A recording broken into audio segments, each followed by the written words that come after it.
Leader TV जे programme interview में आवां जो मेज़बान डॉक्टर अयूब शेख ऐं मूंसां गॾु आहिनि प्रोफेसर सलीम मेमण साहब। प्रोफेसर सलीम मेमण साहब सां असांजी हिकिड़ी वेक गुज़िरियल दफ़े थी आहे, जंहिंमें असां ज़ाती तौर ते हुनजे वालदेन जो, मिटनि माइटनि जो ऐं हुन तालीम बि वठो जितां पोइ 1973 खां हुनजो सफ़र शुरू थिए थो कराची यूनिवर्सिटी में। अॼु कराची यूनिवर्सिटी खां साईं जो उहो सफ़र शुरू था कयूं। अचो त साईं खां ॿुधो। साईं अस्सलाम वालेकुम। महिरबानी। वॾी महिरबानी। 1973 खे अॼु 50 साल थिया आहिनि।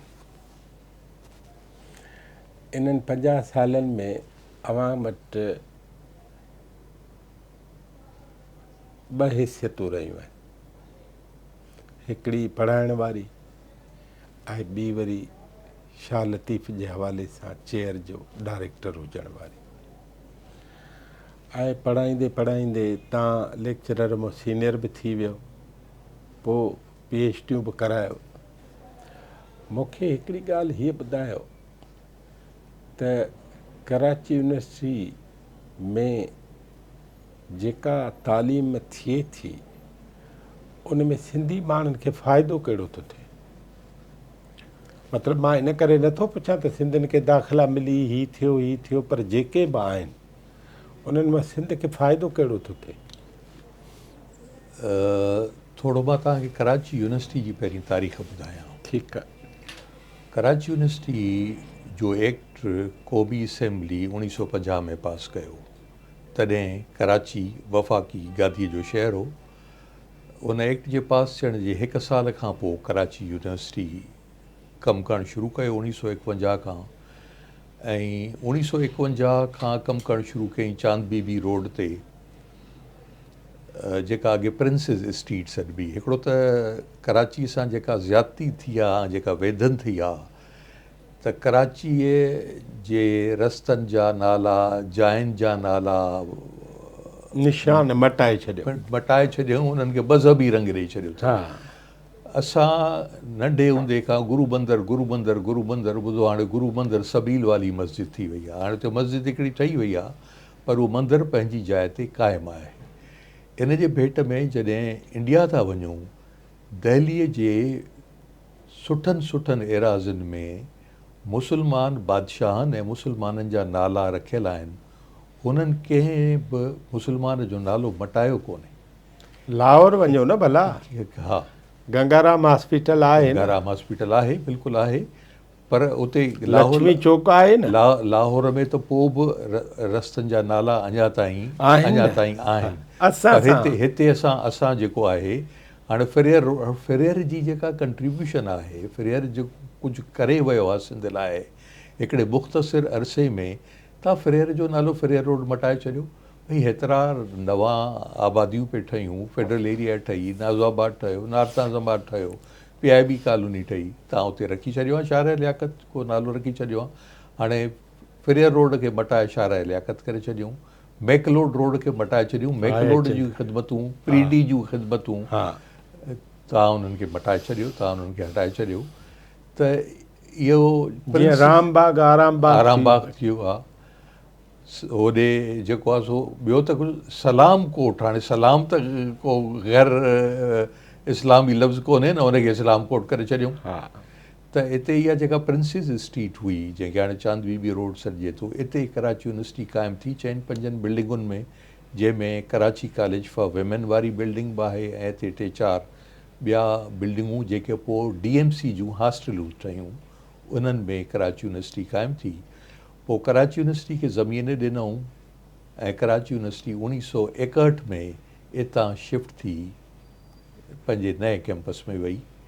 61 धारे 10 साल हिते रही। उन्हनि 10 सालनि में के घणा शोबा कोन खुली सघिया, छाकाणि त इंफ्रास्ट्रक्चर जी खोट हुई, जाइ जी खोट हुई, उस्तादनि जी खोट हुई, ओतिरा माण्हू अची कोन सघिया हुआ।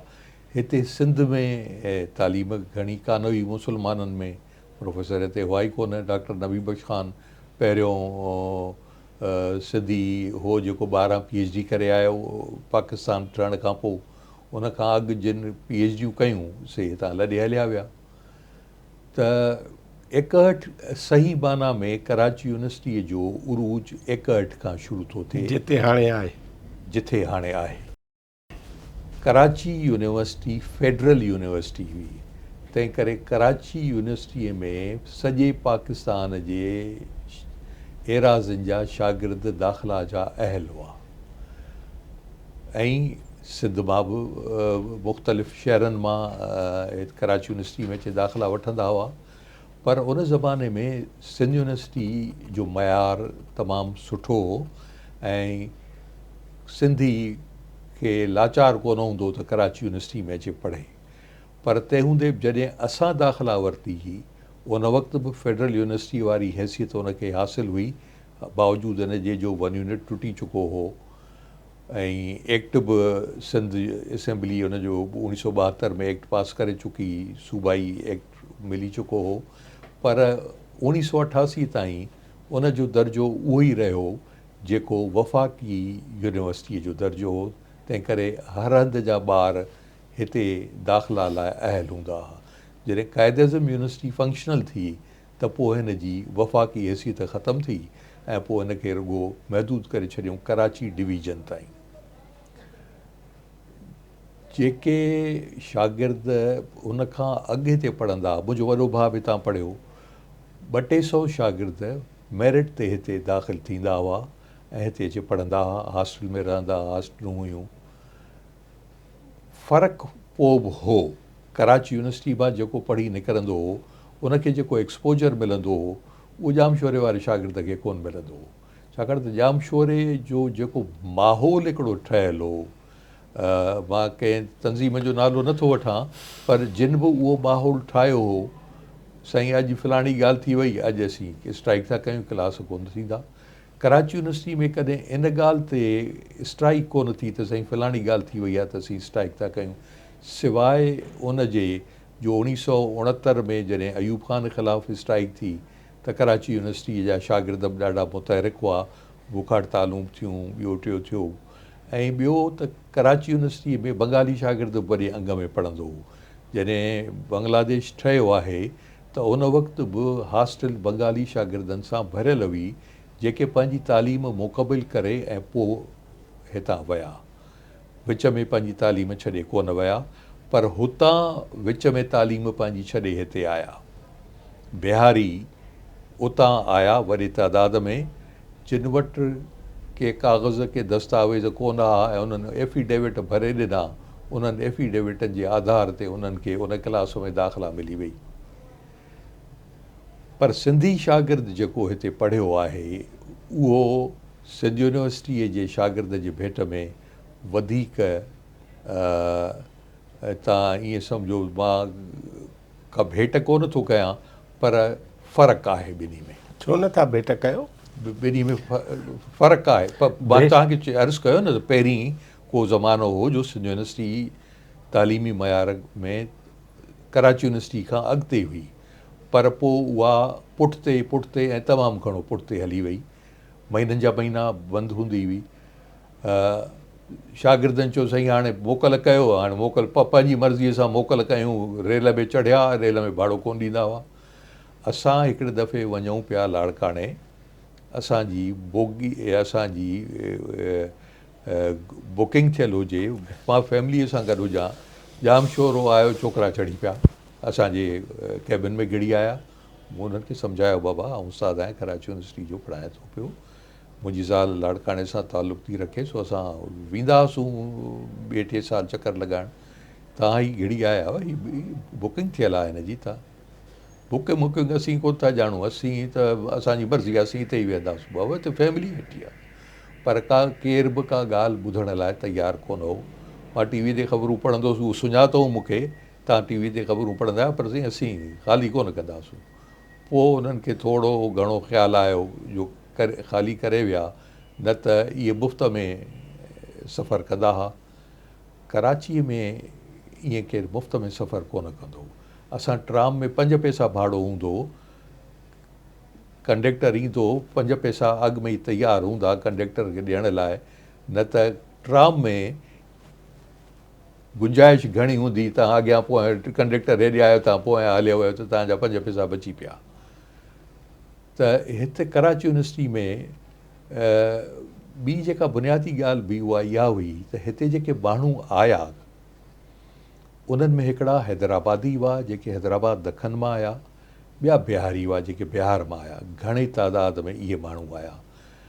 जेके हैदराबाद ॾखण मां आया उहे उतां जी यूनिवर्सिटी जा पढ़ियल हुआ, हैदराबाद ॾखण जी यूनिवर्सिटी जा पढ़ियल हुआ ऐं काफ़ी माण्हू PhD हुआ ऐं मुख़्तलिफ़ शोबनि जा जेके हेड ऑफ द डिपार्टमेंट हुआ उन्हनि में घणाई हैदराबादियुनि जी हुई। एडमिनिस्ट्रेशन में वरी बिहारी घणा हुआ ऐं बिहारियुनि जी वरी एडमिनिस्ट्रेशन ते होल्ड हूंदो हो। हाणे इन्हनि ॿिन्ही जो मां त सम्झां थो त असां वटि सरदारी निज़ाम आहे ऐं क़बीलाई जहिड़ा जटा आहिनि, हिननि वटि बि इनडायरेक्टली इहे जहिड़ा जटा हुआ। हैदराबादी बिहारी खे पसंदि कोन कंदो, बिहारी हैदराबादी खे पसंदि कोन कंदो। असां वाहिद सिंधी हुआसीं जेके वञी कैंपस में रहियासीं। हाणे जे मुंहिंजी माउ कंहिं हैदराबादी माई सां मिलंदी हुई त उहा चवंदी बिहारियुनि सां न मिलंदा कयो, बिहारियुनि सां न मिलंदा कयो, इहे ॾाढा सुठा माण्हू न आहिनि। ऐं बिहारी मायूं वरी अम्मा खे चवंदियूं त ये हैदराबादी खट्टा खाते हैं, ये बेवफ़ा लोग होते हैं, इनसे न मिला करें। त उन ज़माने खां ई इहो असांखे ख़बर पइजी वई त हिननि जा पाण में वेछा आहिनि रुॻो इलाइक़नि जे करे, उन्हनि इलाइक़नि जे करे हिननि जा पाण में वेछा आहिनि। त जॾहिं मूं 1973 में लेक्चरर जी हैसियत में जॉइन कयो त उन वक़्तु पोइ कराची में 300-400 शागिर्द पढ़ंदा हुआ जेके हॉस्टलुनि में रहंदा हुआ, या उन ज़माने ताईं जिना कोर्स बि हूंदो हो। पोइ जेके जिना कोर्स मां ग्रेजुएशन करे ईंदा, BA BSc करे हिते MSc में दाख़िल थींदा हुआ, उहे हुते हॉस्टल कोन छॾींदा हुआ। जिना कोर्स वारी जेकॾहिं हिते जाइ न मिली त उहा बरक़रार रखंदा हुआ। गुवाहाटी सां प्रिंसिपल हूंदो, उहो उन्हनि खे कढंदो कोन हो। उन्हनि खे त हूंदो त आमदनी थी थिए, पैसा था मिलनि पिया ऐं उन्हनि खे आमदनी जो ज़रियो सम्झी उन हॉस्टल खे हलाईंदा हुआ। हाणे उनजो मां ज़िक्र कयां त मूंखे ॾाढो अफ़सोस थो थिए, इहा जेका हॉस्टल आहे जिना कोर्स जंहिंखे सॾंदा आहिनि, वेल्सली हॉस्टल, वेल्सली जे नाले ते इहा हुई ऐं इहा सिंध मदरसा बोर्ड खे मिली हुई।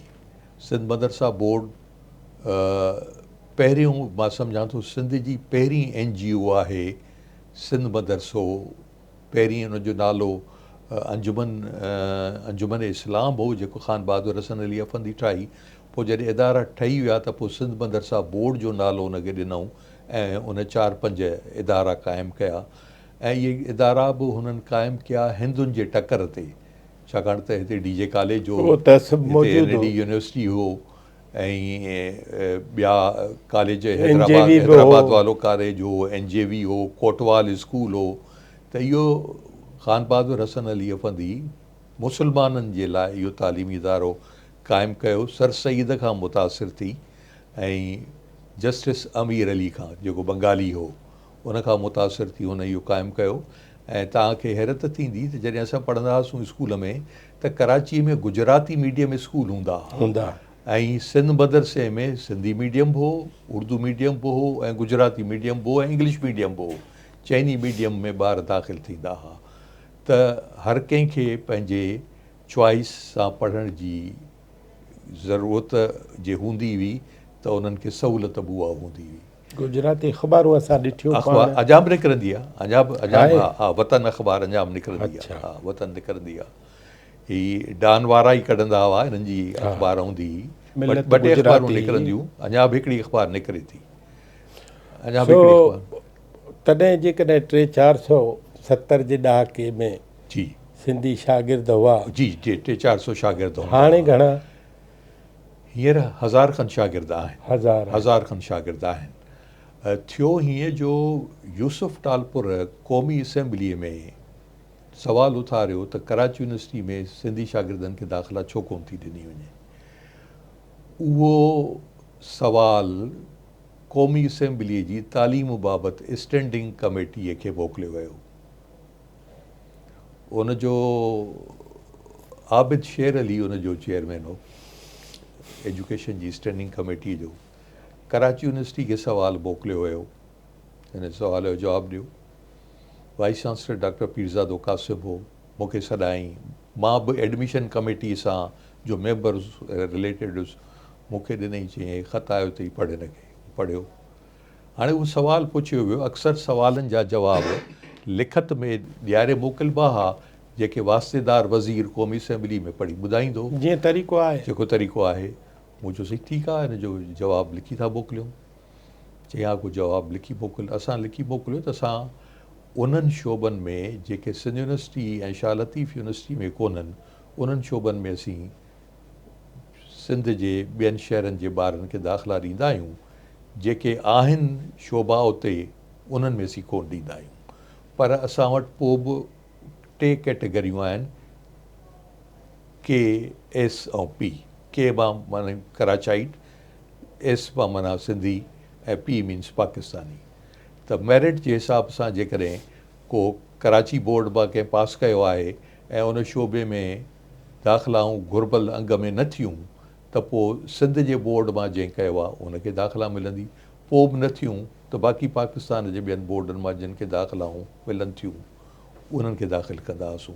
त सिंधी ॿार वक़्तनि फ़वक़्तनि हूंदा हुआ, पर उन तादाद में कोन हुआ। जॾहिं असां सवाल जो जवाबु लिखी मोकिलियो त उन्हनि चयो न, तव्हांखे त अचे सवाल जो जवाबु त आर्बिट्रेरली ॾींदो क़ौमी असेंबली में, पर उन खां अॻु में अचे तव्हांखे असांखे ॿुधाइणो आहे छा मामिलो छा आहे। सो मूं VCA खे वर्किंग पेपर हिकिड़ो ठाहे ॾिनो, मूंखे चई न तूं, मूं चयो आउं डायरेक्टर त न आहियां, तव्हां डायरेक्टर एडमिशन खे वठी वञो। चई न तूं भल। मूं चयो ठीकु आहे, मां बि थो हलां। सो असां वियासीं उते वियासीं त आर्बिट्रेरली चढ़ाई कई वाइस चांसलर ते, भई तव्हां छा था कयो, छा नथा कयो। वाइस चांसलर वीचारो शरीफ़ माण्हू उहो मुंझी पियो, ईअं करे मूं ॾे जो ॾिठईं त मूं हुनखे इशारो कयो त तूं वेही रहो। उहो वेही रहियो, मां उथी बीठुसि। मूं पंहिंजो तारुफ़ करायो त मां डायरेक्टर एडमिशन आहियां ऐं हीअ जेको तव्हांजो आहे। त पहिरीं ॻाल्हि त इहा हू आर्बिट्रेरली जो इहो चवणो त कराची यूनिवर्सिटी वफ़ाक़ी यूनिवर्सिटी आहे, इन में सॼे पाकिस्तान जे ॿारनि खे दाख़िला मिलणु घुरिजे। मूं हुनखे चयो त इहा वफ़ाक़ी यूनिवर्सिटी कोन्हे। 1956 में जॾहिं 1 यूनिट ठहियो त इहा वफ़ाक़ी यूनिवर्सिटी कोन रही। 56 में क़ौमी असेंबली हिन जो एक्ट पास कयो। वरी 1972 में जॾहिं 1 यूनिट टुटो त सिंध असेंबली हिन जो एक्ट पास कयो आहे। तंहिं करे इहा वफ़ाक़ी यूनिवर्सिटी कोन्हे, सिंध जी यूनिवर्सिटी आहे। ऐं इन ॻाल्हि ते वरी अचां थो, विच में तव्हांखे हिकिड़ी ॻाल्हि ॿुधायां मां। पीर मज़हर एजुकेशन मिनिस्टर हो। हींअर त बोर्ड ऐं यूनिवर्सिटीज़ जो खातो अलॻि थी वियो आहे, असीं उनजे ज़ेरदस्त आहियूं। पर उन ज़माने में एजुकेशन डिपार्टमेंट में हूंदासीं। पीर मज़हर ऐं मां गॾु पढ़िया आहियूं स्कूल में। पीर मज़हर खे मूं तमामु घणो चयो त भई हिकिड़ो कमु रुॻो कयो, निसार खोड़ो साहिबु स्पीकर हुजे, हे एजुकेशन मिनिस्टर हुजे। मूं चयो कॾहिं बि कंहिं पॉइंट ऑफ ऑर्डर ते रुॻो हिकिड़ो जुमिलो इहो करायो त जेके बि एक्ट आहिनि असांजा यूनिवर्सिटियुनि जा सिंध जे, उन में रुॻो हिकिड़ो जुमिलो एड कराए छॾियो त सिंध जे बोर्डनि मां इम्तिहान पास कंदड़ शागिर्द सिंध जे सभिनी यूनिवर्सिटियुनि में दाख़िला लाइ अहल आहिनि। मूं चयो इन ते कंहिंखे को एतिराज़ु कोन थींदो। असीं कोन था चऊं त भई सिंधियुनि खे कराची यूनिवर्सिटी में दाख़िला ॾियो, असीं त चऊं था त सिंध जे बोर्डनि मां इम्तिहान पास कंदड़ हर यूनिवर्सिटी में दाख़िला लाइ ॿिन्ही एग्री कयो। हा ठीकु आहे। इजलास ते सूबाई असेंबली जो कुझु कोन। हिकिड़े ॾींहुं मां वियुसि, इहो जेको हेठि जेको सेक्रेटरी वग़ैरह जिते वेहंदा आहिनि उते वञी वेठुसि। भरिसां वेठो हुजे पीर मज़हर जो निकनेम जानी आहे। जानी असां चवंदा हुआसीं, पने ते लिखी मोकिलियोमांसि, भई इहो कर त। हा कयूं था कोन कयईं। वरी वञी मथे वेठुसि, छाकाणि त उन ज़माने PTV में हूंदो हुउसि त असीं वेंदा हुआसीं असेंबली जे कवरेज लाइ। ख़ासि तौर ते जॾहिं सेशन शुरू थींदो, बजट हूंदो या का ख़ासि ॻाल्हि हूंदी त असीं वेंदा हुआसीं। उतां डायरेक्ट लाइव कमेंट्री थींदी हुई। त वञी मथे साम्हूं वञी वेठुसि, निसार खोड़े सां आई कॉन्टेक्ट हुजे, हुनखे घड़ी घड़ी इशारा कयां। पर हिननि ॿिन्ही जवाननि इहो कमु कोन कयो हुजे। इहो कमु करे छॾींदा त जिंद छुटी पई हुजे असांजी। ऐं सिंध जे हर शहर जो हर ॿार कराची यूनिवर्सिटी में दाख़िला लाइ अहल हुजे हा ऐं कराची वारो भली सिंध यूनिवर्सिटी में वञी पढ़े, असांखे को एतिराज़ु कोन हो। को ज़मानो हो त सिंध यूनिवर्सिटी में उर्दू ॻाल्हाईंदड़ शागिर्द वॾे अंग में पढ़ंदा हुआ जॾहिं इहे फ़साद वग़ैरह कोन थिया हुआ। बल्कि सिंध यूनिवर्सिटी जे स्टूडेंट्स यूनियन में बि जेको आहे सो कई दफ़ा उर्दू स्पीकिंग उहिदेदार चूंडिजी आया हुआ जॾहिं असीं उते रहंदा हुआसीं। त हिननि इहो कमु कोन पर सलीम साहिबु हीअ ॻाल्हि तव्हां कयो था 2008 खां पोइ जी न? हा ठीकु। हा 1973 खां तव्हां उते आयो। हा 73 खां जी मां ॻाल्हि थो त कयां उते SKPN इहे सभु इहो कैटेगरी ठहियूं आहिनि 1988 में। 88 में 1988 में कंहिं ठाराई आहे? इहो हिकिड़ो असांजो वाइस चांसलर असांजो गुज़ारे वियो, हिकिड़ो प्रो वाइस चांसलर हो डॉक्टर साबिर अली, उन एकेडमिक काउंसिल खां इहे कैटेगरीज़ अप्रूव करायूं। उनजो रीज़न छा हूंदो? उनजो रीज़न इहो हो जो असां वटि जेके हॉस्टलूं हुयूं उन्हनि ते कब्ज़ो हो पंजाबी शागिर्दनि जो। पंजाब मां अच्छा असां वटि हींअर बि 2% आर्म्ड सर्विसिस जी कोटा आहे, त पंजाबी 2% पंजाबी ॿार हर सूरत में कराची यूनिवर्सिटी में दाख़िल थिए थो। हाणे उहे हॉस्टल में रहंदा हुआ, उन्हनि MA करे वरिती, PIE में नौकिरी मिली वई, सुबुह जो PIE जी बस ईंदी हुई ऐं उतां अमलदारनि खे या मुलाज़िमनि खे खणी वेंदी हुई, रहंदा हुते। त हॉस्टल ख़ाली करण लाइ तयारु कोन थींदा हुआ। त असां इहो कयो त भई कैटेगरियूं ठही वेंदियूं, कराचाइट ईंदो हॉस्टल में त उहो रहंदो कोन, हिननि खां असीं हॉस्टलूं ख़ाली कराए वठंदासीं। त हीअ कंदा छा हुआ जो हॉस्टल ख़ाली कई, मूं कमिरो ख़ाली कयो, तव्हांखे ॾेई छॾियो, हाणे तव्हांखे केरु कढी कोन थो सघे, अल्टीमेटली तव्हांखे उहो कमिरो अलाट थी वेंदो। न पर इन सॼी ॻाल्हि में त हीअ थो थिए ॼण त एडमिनिस्ट्रेशन का बि शइ कोन्हे। एडमिनिस्ट्रेशन हुई पर हॉस्टल जे मामले में एडमिनिस्ट्रेशन न हुअण बराबरि हूंदी हुई। पर हीअ त एडमिशन त सिंधी माण्हुनि जो मुसलसिल केस आहे, त इन जो बुनियादु तहसुब आहे त जीअं सिंधी हिते न पढ़नि घणी तादाद में। भला कंहिं तव्हां रहिया बि आहियो यूनिवर्सिटी जे, हिन सिंध जे कंहिं बि यूनिवर्सिटी में अहिड़ी फार्मूला का आहे? सिंध यूनिवर्सिटी में बि आहे फार्मूला आहे। हा आहे, कुझु डिपार्टमेंट्स में आहे। मसलन बिज़नेस एडमिनिस्ट्रेशन में जेको आहे डिस्ट्रिक्ट जूं सीटूं फिक्स थियल आहिनि, मेडिकल कॉलेजनि में डिस्ट्रिक्ट जूं सीटूं फिक्स थियल न आहिनि। उहे त कराची में बि आहिनि न कराची में डाउ मेडिकल कॉलेज में त कोन्हे त हाणे ओपन कराची में हाणे ओपन थिया साईं जी, हाणे थिया न हाणे बिल्कुलु हाणे थिया साईं न। डाउ मेडिकल कॉलेज में रुगो सीटूं, ऐं एफिलिएशन जो डायरेक्टर रही चुको आहियां न, सीटूं फिक्स थियल हुयूं कराचाइट्स लाइ, जेको तव्हांखे हैरत थींदी न कंहिं सिंध जे कहिड़े बि इदारे जो माण्हू हुन में दाख़िल नथो थी सघे न। डाउ में नथो थी सघे, ठीकु आहे, नथो थी सघे। मां त चवां त इहो सभु मिसाल हिते त ज़िलनि जी बि पोइ थी आहे डाउ में, मिसाल मलीर लाइ सीट का बि कान्हे न, पर भले हू त कराची खे हिकिड़ो शहर था सम्झनि। ठीकु आहे न, कराची हिकिड़ो शहर था सम्झनि, हिकिड़ो शहर था सम्झनि। डाउ में या CMC में या SMC में या LMC में मुख़्तलिफ़ शहरनि जा माण्हू माना जेके मेरिटोरियस हुआ न, जिन जूं मार्कूं वधीक हुयूं, उहे डाउ में हर ज़िले जा 5 माण्हू अची वेंदा हुआ, हर ज़िले जा। मुंहिंजो सुवाल ई इहो आहे, हर ज़िले जा कहिड़े साल जी ॻाल्हि था कयो तव्हां? मिसाल मां 80 जी ॻाल्हि थो कयां। 80 में ईअं कोन हो, ॿुधो न, 1980 में मुंहिंजो पंहिंजो सोट उहो फस्ट क्लास फस्ट आयो त उनखे सिंध मेडिकल कॉलेज में दाख़िला मिली। सिंध मेडिकल कॉलेज जी ॿुधो, हा, डॉक्टर सोराब सरकिया, उनजो मार्कूं वधीक हुयूं त उनखे डाउ में दाख़िला मिली न। या अमजद सिराज वारा त उन्हनि खे डाउ में मिली न दाख़िला। न त अमजद सिराज इंटरमीडिएट कराची मां हुई, अमजद सिराज कराचाइट। मां उहो ई थो चवां, एग्ज़ैक्टली तव्हां मुंहिंजी ॻाल्हि था कयो त इन जो मतिलबु हीअ आहे त कराची में रहंदड़ जे लाइ धार कॉलेज हो, ईअं न?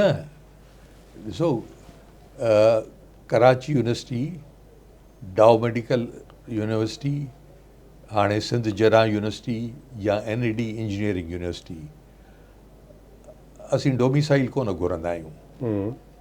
कराची यूनिवर्सिटी डोमिसाइल कोन घुरंदी आहे। पोइ फार्मूला ई अथव न। मैट्रिक तव्हां कराची मां कयो आहे, इंटर तव्हां कराची मां कयो आहे, तव्हां कराचाइट आहियो।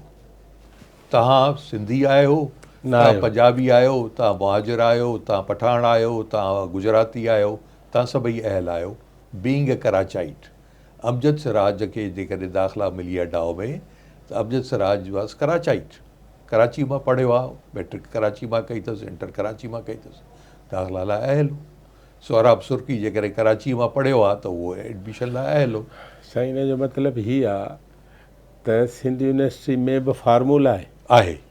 जी हा। कहिड़ी फार्मूला? सिंध यूनिवर्सिटी तव्हां अगरि कयो न, बिज़नेस एडमिनिस्ट्रेशन में आहे, फार्मेसी में आहे। उन में छा फार्मूला आहे? मुख़्तलिफ़ डिस्ट्रिक्ट्स लाइ सीटूं मुक़ररु न न न न ॾिस, उहो त कराची लाइ बि आहे न। हा, कराची जे कराची लाइ कोन्हनि। न आहिनि। न आहिनि, कराची लाइ कोन्हे। अच्छा। हा, फार्मेसी ऐं बिज़नेस एडमिनिस्ट्रेशन में कराची, जिथे जिथे जिथे सीट्स जी एलोकेशन आहे डिस्ट्रिक्ट वाइज़, उन में कराची जी कोन्हे।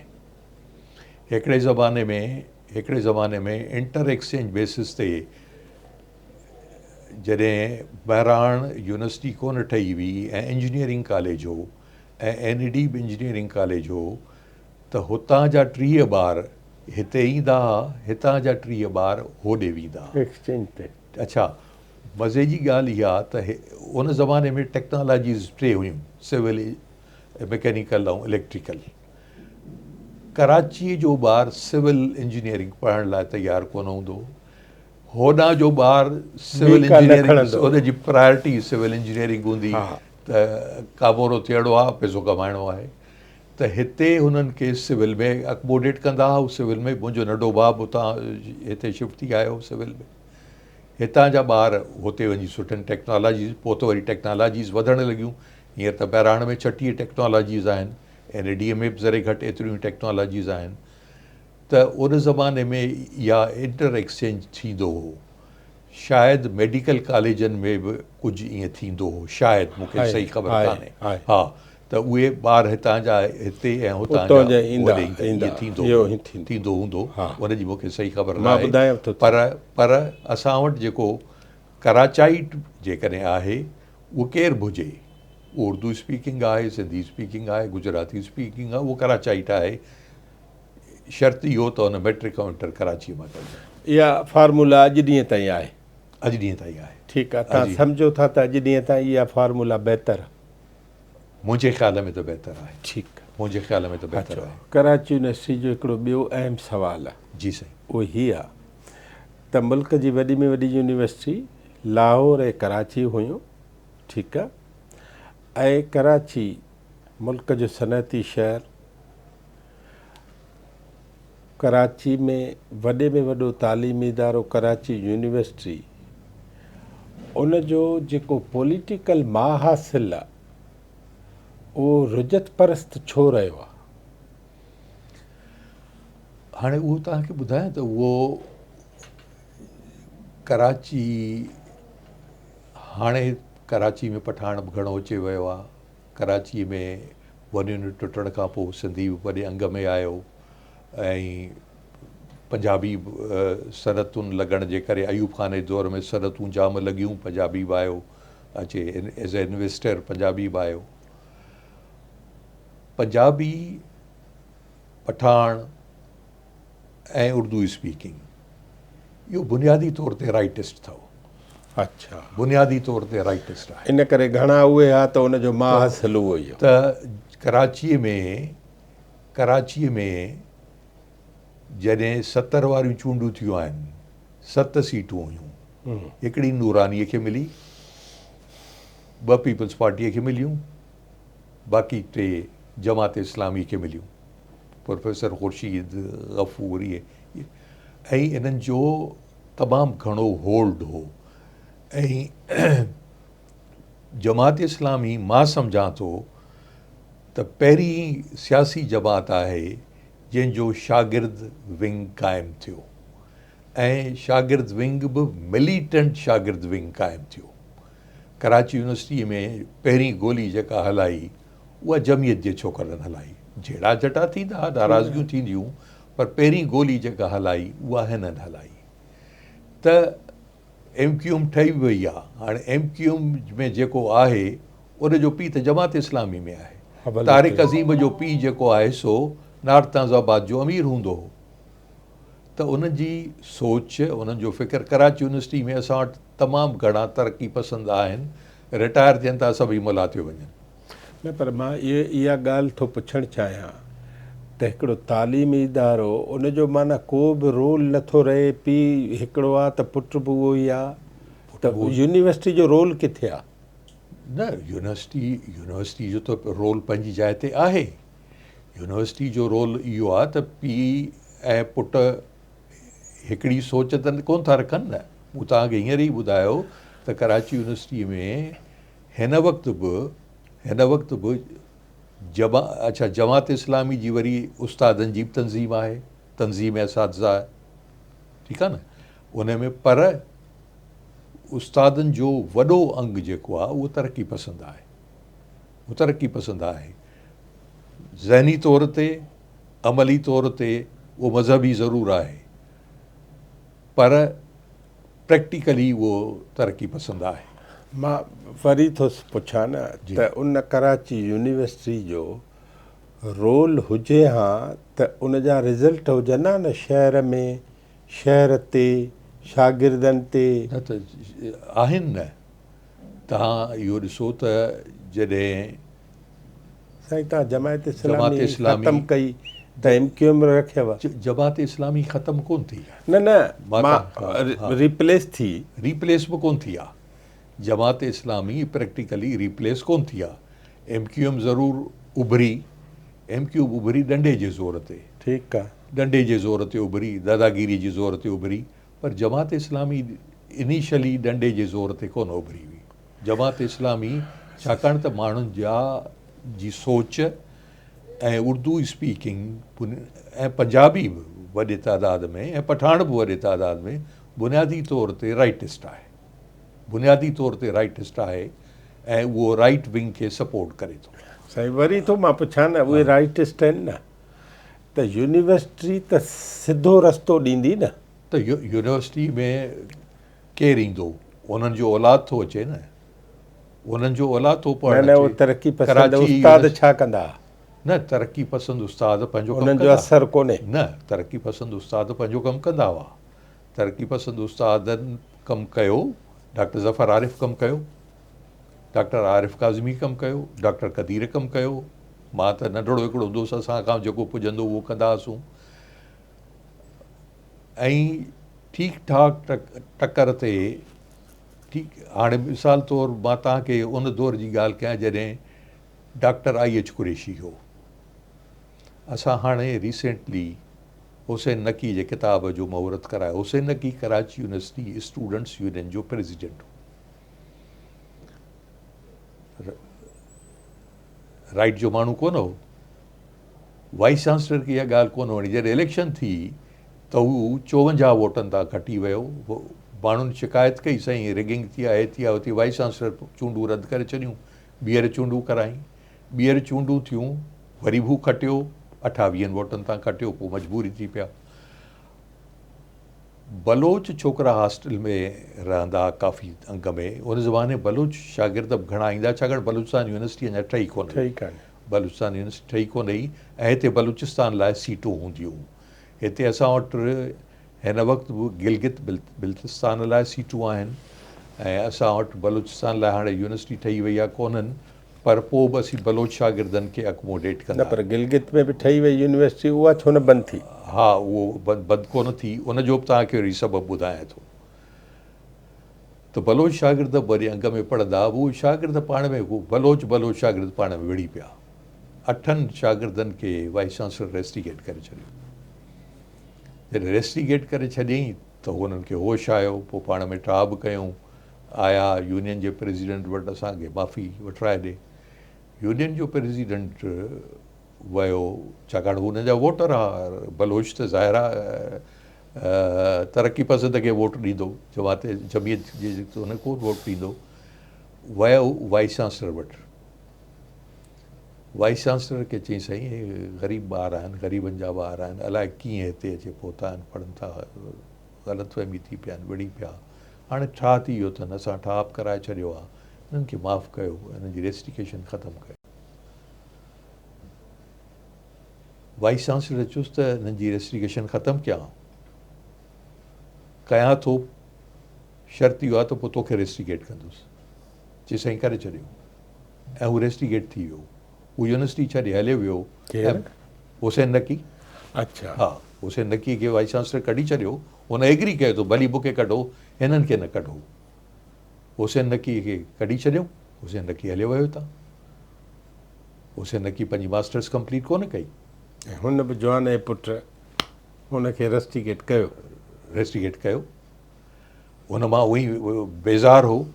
वरी उहो ज़मानो बि आयो जो NSF कराची यूनिवर्सिटी में उभरी, पर NSF सां वरी मसइलो इहो थी पियो जो ॿिनि ग्रुपनि में विराइजी विया। डॉक्टर रशीद ख़ान वारो ऐं अमीर हैदर काज़मी वारो ग्रुप थी पियो। उहो उन ग्रुप जेको आहे सो तरक़ी पसंदि शागिर्दनि जी जेका तहरीक आहे उनखे ॼण त वॾो धकु रसायो। कराचीअ में ॿी बि हिकिड़ी ॻाल्हि हूंदी हुई त कराचीअ में 78 कॉलेज हुआ जेके एफिलिएटेड हुआ बोर्ड सां या यूनिवर्सिटी सां। उन्हनि 78 कॉलेजनि जी हिकिड़ी इंटर कॉलेजिएट कमेटी हूंदी हुई, जंहिंमें हर कॉलेज जे यूनियन जो सदर ऐं सेक्रेटरी उन जा मेंबर हूंदा। उन्हनि जी अक्सरियत जेका आहे सा तरक़ी पसंदि शागिर्दनि जी हूंदी हुई। उनजी अक्सरियत तरक़ी पसंदि कॉलेजनि में तरक़ी पसंदि शागिर्द हूंदा। मां पंहिंजे कॉलेज में मां जॉइंट सेक्रेटरी हुयुसि ऐं मूंसां गॾु जावेद इक़बाल जेको नापा जो हींअर प्रेसिडेंट या चेयरमैन आहे, उहो जनरल सेक्रेटरी हो, मां जॉइंट सेक्रेटरी हुयुसि। ऐं असां ॿिन्ही में एतिरी हबांगी हूंदी हुई जो मां का ॻाल्हि चवां हुन वटि इनकार जी गुंजाइश कोन हूंदी, हू चए त मूं वटि इनकार जी गुंजाइश कोन हूंदी, हालांकि हू जनरल सेक्रेटरी हो। हिकिड़ो मज़ेदार वाक़ियो तव्हांखे ॿुधायां। असांजे कॉलेज में हर साल योम हुसैन मल्हायो वेंदो हो ऐं कराचीअ जे अक्सर तालीमी इदारनि में योम हुसैन मल्हायो वेंदो आहे। असां जॾहिं यूनियन में आयासीं त असां शागिर्द आया त साईं असां योम हुसैन मल्हाइणु चाहियूं था, मल्हाईंदासूं, हर साल मल्हाईंदा आहियूं।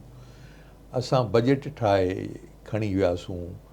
साइंस कॉलेज में पढ़ंदा हुआसीं। हशमतुल्ला लोधी साहिबु जेको ई लोधी NAD जो सरोश लोधी जो वालिद साहिबु, उहो हेड ऑफ द साइंस सेक्शन हो, उन वटि खणी वियासीं। साईं इहे योम हुसैन था करणु चाहियूं। पोएं साल 8,000 रुपया ॾिना हुआ तव्हां, हाणे महांगाई वधी वई आहे, 10,000 रुपया ॾियो। चई मां त करे थो ॾियां, कुआटी कोन ॾींदो। असां चयो तव्हां करे ॾियो, पोइ असीं ॾिसंदासीं। हुन रिकमेंड करे ॾिनो। जावेद चयो हाणे तूं पाण वञी कराया प्रिंसिपल खां, मां कोन थो हलां। मां वियुसि, कुआटी साहिबु बाबा जो दोस्त हूंदो, मां वियुसि। चई 8 मां 10 करे छो खणी आयो आहीं? साईं उहो ख़र्च वधी विया आहिनि हाणे, हे हो। बहरहाल हुन करे ॾिनो, असां करे छॾियो। कुझु ॾींहंनि खां पोइ ॿिया शागिर्द आया, हुन चयो असां योम उमर फारूक था मल्हाइणु चाहियूं। असां दरख़्वास्त लिखी ॾियो, दरख़्वास्त लिखी ॾिनऊं।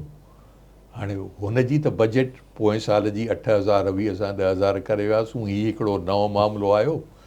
सो वियासीं लोधी साहिब वटि, wise president, general secretary, joint secretary वियासीं। हुन चयो भई कहिड़े ॾचे में था पओ, इहो कुआटी साहिबु कोन कंदव। असां त शागिर्दनि जा चूंडियल नुमाइंदा आहियूं। जी योम हुसैन थो थिए त उमर फारूक बि थिए त असां लाइ त को फ़र्क़ु कोन थो पए।